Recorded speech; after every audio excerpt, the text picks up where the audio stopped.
ત્રણેય short note આપણે જોઈ લઈએ. શોર્ટ નોટ એકદમ ટૂંકમાં જોઈ લઈશું અને આ શોર્ટ નોટની પીડીએફ તમને મળી જશે એપ્લિકેશનની અંદર. તમે ડાઉનલોડ કરશો, લોગિન કરશો અને જેવું લોગિન નામ ને એવું બધું નાખીને હર્ષ પારસી એપ્લિકેશન ખોલશો, જો અહીં લખ્યું છે ને application.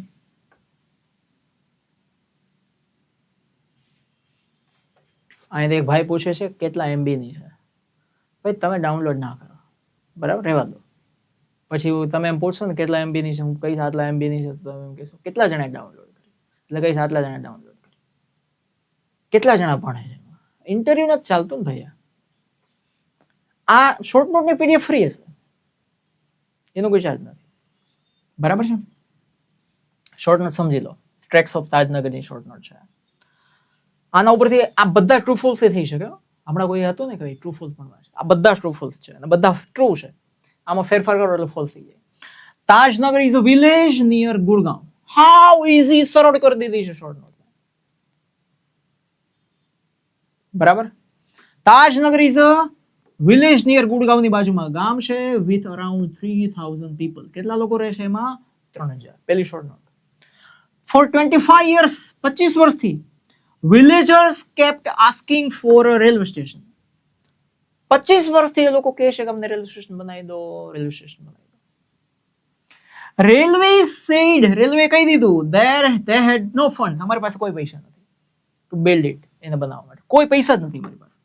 So villagers decided to build it themselves. તો villagers શું કર્યું કે અમે અમારી રીતે બનાવશું, તમે રહેવા દો, તમે હખણ આવે, હવે સાઈડમાં જાઓ ને ઘૂસ થઈ મારીશ. તો વિલેજરે એટલે કે ગામના લોકોએ કલેક્ટેડ 21 લાખ રૂપિયા ભેગા કર્યા ફ્રોમ એવરી વન. 3000 થી 75000 સુધી રૂપિયા ભેગા કરી દીધા. આખું ચેપ્ટર રિવિઝન થાય છે. મોસ્ટ વેર ફાર્મર્સ, મોટા ભાગના લોકો કેવા હતા ત્યાં? ફાર્મર્સ હતા. બટ ઓલ કોન્ટ્રીબ્યુટેડ, બધાએ ફાળો આપ્યો એઝ પર કેપેસિટી, પોતપોતાની કેપેસિટી પ્રમાણે ફાળો આપ્યો. રણજીતસિંહ એના પૂર્વ સરપંચ હતા અને 11 જણની ટીમ સ્ટાર્ટેડ ધ વર્ક શરૂ કર્યું. કન્સ્ટ્રક્શન બિગન એટલે શરૂ થયું જાન્યુઆરી 2008માં કન્સ્ટ્રક્શન શરૂ થઈ ગયું. અર્લિયર પહેલા પીપલ હેડ ટુ વોક 6 કિમી, 6 કિલોમીટર ચાલવું પડતું હતું ટુ અધર સ્ટેશન, બીજા સ્ટેશને જવા માટે. અને કોને ચાલીને જવું પડતું હતું? Station was needed for students, એટલે કે વિદ્યાર્થીઓ, વર્કર્સ એટલે કે કામદારો અને ડેઈલી મુસાફરી કરનારાઓ માટે.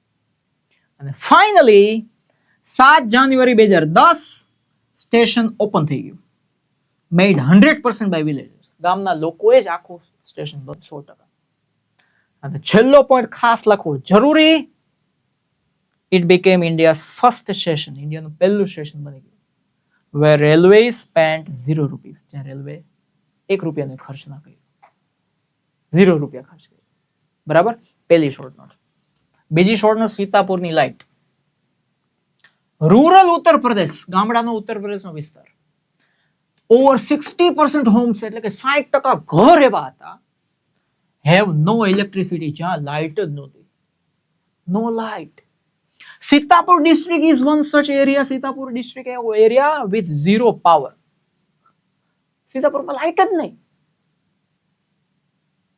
આ કંપની એક હતી જેનું નામ છે મેરા ગાંવ પાવર MGP. ખાસ યાદ રાખજો, પૂછાઈ શકે. સર એપમાં તો કઈ ફ્રી નહીં, હવે કાકા જાને ફ્રી નહીં, જોયા જાણ્યા વિના એપમાં કઈ ફ્રી નહીં. તું એ મફતનો કહેતો હોઈશું? કહું છું કે તમે લોગિન કરો, પછી સીધો આવશે ડાબી બાજુ ઉપર 3 લીટી હશે, એમાં ફ્રી મટીરિયલ ફોલ્ડર હશે. એમ બધું મટીરિયલ ફ્રી જ છે.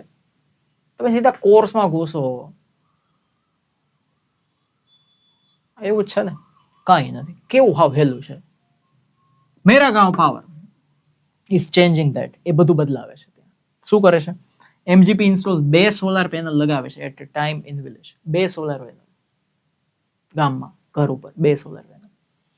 ઇન 1 year, 1 વર્ષની અંદર they connected 3500 customers. 3500 કસ્ટમર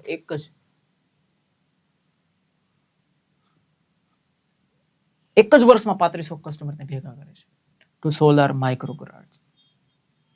બધા સોલર લગાવો, 3500 કસ્ટમર ગ્રાહકો એક વર્ષમાં.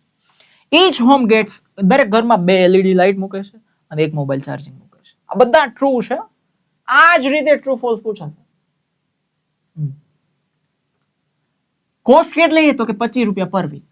ચીપર ધેન કેરોસીન કરતા સસ્તું, વિચ કોસ્ટ મોર, જે વધારે કોસ્ટ થાય છે. Sitapur solar is smokeless. Solar છે એ સ્મોકલેસ છે, એમાં ધુવાડો થતો નથી. એન્ડ ગુડ ફોર હેલ્થ, અને હેલ્થ માટે બહુ સારું છે. બહુ જ બઢિયા, ક્યા બાત હે. ઇન દમદમપુરાવા વિલેજ, દમદમપુરાવા ગામની અંદર MGP maps houses under the midday sun. MGP જે છે એ માપણી કરે છે 12 વાગ્યાના સૂર્યમાં.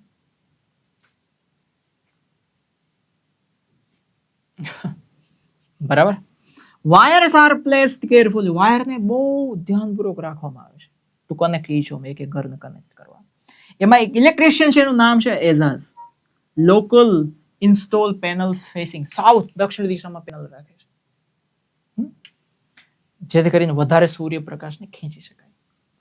છેલ્લો પોઈન્ટ, પીપલ નાવ કુક. હવે લોકો રાતે જમી શકે છે, રસોઈ બનાવી શકે છે, ભણી શકે છે, even start new light business શરૂ કરી શકે છે, જેમ કે સાડી બનાવવાની, ટેબલ ક્લોથ બનાવવાનો બિઝનેસ શરૂ કરી શકે છે.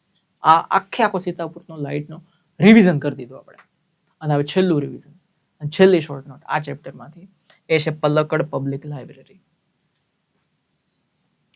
બસ આ 10 પોઈન્ટ પૂરા. Palakkad library puri. The Palakkad Library is in Kerala. It started September 2013 માં શરૂ થઈ. It is place for a જગ્યા છે શેના માટે? બુક્સ, નોલેજ, કલ્ચર માટે. પણ લાઇબ્રેરી ન્યૂઝમાં આવી ગઈ. કેમ in news? For helping woman, સ્ત્રીઓને મદદ કરે છે. The third of members, એના ત્રીજા ભાગના મેમ્બર સ્ત્રીઓ છે. They made a women's group, એક સ્ત્રીઓનું ગ્રુપ બનાવ્યું. ક્યારે? ફેબ્રુઆરી 2014 માં. આ ગ્રુપ શું કરે છે? Talks about how to make woman strong, કે સ્ત્રીઓને મજબૂત કેમ કરી શકાય. ધ લાઇબ્રેરી હોલ્સ, એમાં ફિલ્મો બતાવવામાં આવે છે, વર્કશોપ, પ્રેક્ટિકલ ટ્રેનિંગ આપવામાં આવે છે, બાળકોનું કેમ ધ્યાન રાખવું એ શીખવવામાં આવે છે, અને લીગલ હેલ્પ, કાયદાકીય મદદ કરવામાં આવે છે. ધ સેક્રેટરીએ એવું કીધું ત્યાંના કે reading gives power and unity. Readings છે એ સ્ત્રીઓને શક્તિ આપે છે, યુનિટી એક થવાની પ્રેરણા આપે છે. They planned separate reading rooms for women. A separate reading rooms for women, સ્ત્રીઓ માટે અલગ રૂમ વાંચવા માટેનો એ પણ પ્લાન કરી રહ્યા છે. And the library is a great example છે, એક સરસ ઉદાહરણ પૂરું પાડે છે for women's progress, સ્ત્રીઓની પ્રોગ્રેસ માટે through books and activities, પુસ્તકો અને એક્ટિવિટીઝ થી. બરાબર. સો આ 3 શોર્ટ નોટ પણ અહીંયા થઈ ગઈ.